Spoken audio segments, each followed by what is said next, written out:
আমরা গাইবান্ধা জেলার ৬ জুলাই ২০২৫ মানে রবিবারের দুটো ঘটনার দিকে একটু নজর দেব। আমাদের কাছে কিছু স্থানীয় নিউজ রিপোর্ট আছে, চেষ্টা করব সহজ করে মূল ব্যাপারটা তুলে ধরতে। হ্যাঁ, দুটো ঘটনা কিন্তু একদম আলাদা, কিন্তু দেখুন দুটোই সাঘাটা উপজেলার। দেখা যাক এই রিপোর্টগুলো থেকে আমরা অন্য কোনো প্যাটার্ন পাই কিনা। আচ্ছা, তাহলে শুরু করা যাক প্রথমটা দিয়ে। সাঘাটার কচুয়া ইউনিয়ন, ওখানে বাঙ্গালী নদীতে অবৈধ বালু তোলার বিরুদ্ধে একটা বেশ বড় অভিযান হয়েছে। হ্যাঁ, খবরটা আমিও দেখেছি। এটা কিন্তু সাধারণ কোনো অভিযান না। তাই নাকি? না, এটা ছিল একটা জয়েন্ট ফোর্সের অপারেশন, যৌথ বাহিনীর। সেনাবাহিনীর একজন ক্যাপ্টেন রুবায়েত, তিনি নেতৃত্ব দিয়েছেন। ও আচ্ছা, সেনাবাহিনী, তাহলে তো বিষয়টা বেশ গুরুত্বপূর্ণ। অবশ্যই।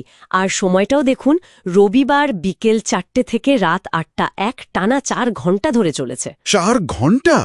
তার মানে প্রশাসন যথেষ্ট গুরুত্ব দিয়েছে বিষয়টাতে। ঠিক, শুধু যে নদীর ক্ষতি হচ্ছে তাই না, অবৈধ বালু ব্যবসায় তো রাষ্ট্রেরও অনেক রাজস্ব ক্ষতি হয়, তাই না? হ্যাঁ, তা তো বটেই।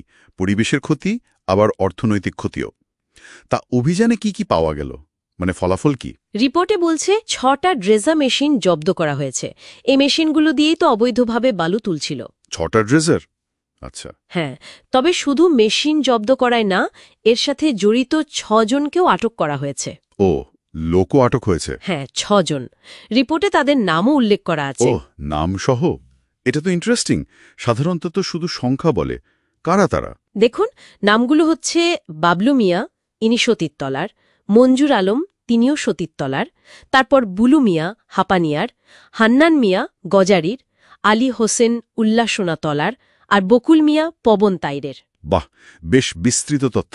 হ্যাঁ, নাম উল্লেখ করা হল কর্তৃপক্ষ শুধু সরঞ্জাম নয়, এই অবৈধ কাজের পেছনের লোকগুলোকেও টার্গেট করছে।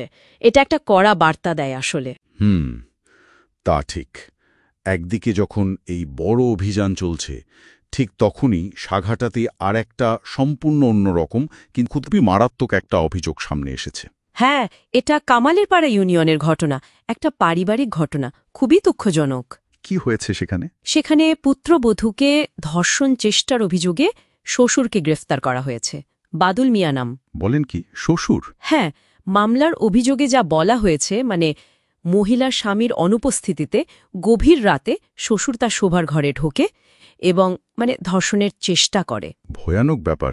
কিন্তু অভিযোগে বলছে চেষ্টা, সফল হয়নি। হ্যাঁ, সৌভাগ্যবশত মহিলার চিৎকারে সম্ভবত তিনি সফল হতে পারেননি, আর প্রতিবেশীরা হয়তো এগিয়ে এসেছিল। তারপর গ্রেফতার হয়েছে বলছেন? হ্যাঁ, রিপোর্ট অনুযায়ী শনিবার সকালেই বাদল মিয়াকে গ্রেফতার করে জেল হাজতে পাঠানো হয়েছে।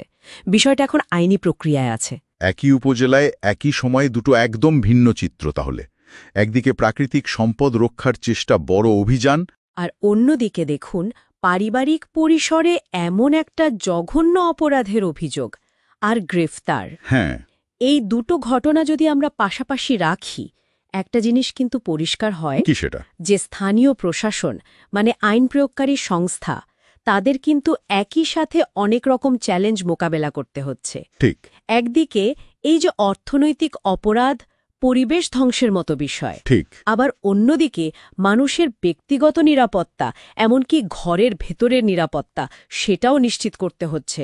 আর দেখুন, দুটো ঘটনায় কিন্তু সাপ্তাহিক ছুটির দিনে রিপোর্ট হয়েছে।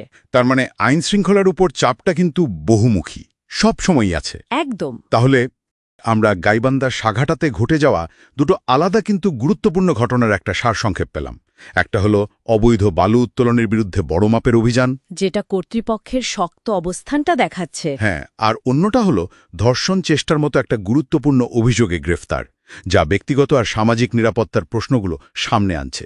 এইসব আলোচনার পর আমার মনে একটা প্রশ্ন আসছে।